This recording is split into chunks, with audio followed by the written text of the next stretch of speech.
Good morning. This is Willie Mandrell with the Mandrell Company, and I just wanted to give you a quick tip, a quick lending tip, a quick mortgage tip for all you current investors or future investors.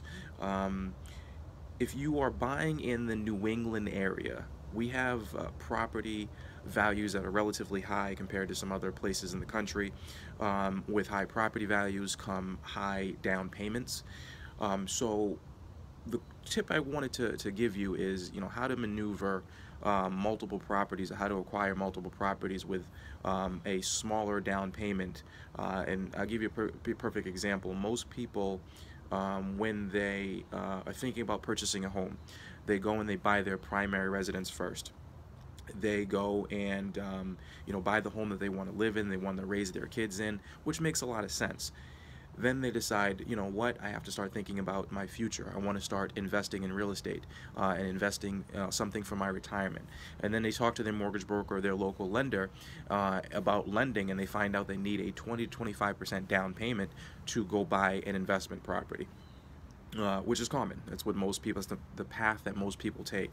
So the tip I'd like to give you, or the thought that I'd like to leave you with, something to consider is, if you are a non-homeowner, you don't own a home yet, and you're thinking about investing, you know that you want to invest at some time in the future, but you don't yet own a home, it makes a lot of sense to go buy that investment property first. Here's the reason why.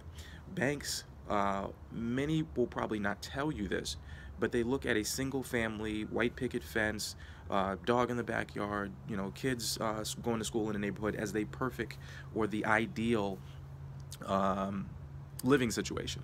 So if you're in an ideal situation, the reason they require 20% down is because they know that you're going to try to buy an investment property. If you're buying a two-family or a three-family or four-family or above, they know that that's an investment property for you. They want 20% down. Can you reverse that? Does it make sense for you to initially buy the investment property as your primary residence?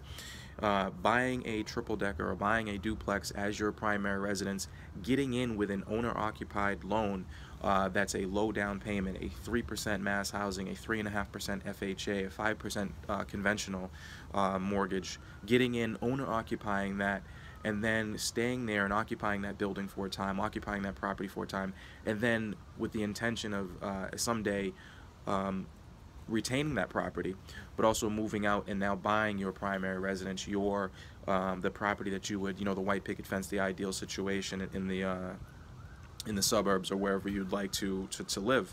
What that does for you, it allows you to now buy both properties with low down payment, owner-occupied financing. You can retain that investment property. Hopefully at that time it is covering, all the expenses are being covered by the rental income that's coming from the property. And it also allows you to now say, Mr. Lender, Mrs. Lender, I'm actually going to go buy my primary residence. And they say, okay, you are improving your situation, you're trading up, we're also going to allow you to purchase a second property with a owner-occupied loan as well. So it's something to consider. If you're thinking about becoming an investor, you don't own just yet, does it make sense for you to buy that investment property first with the intention of trading up later to acquire multiple properties with minimal money out of your own pocket? Something to think about. Hopefully this was helpful.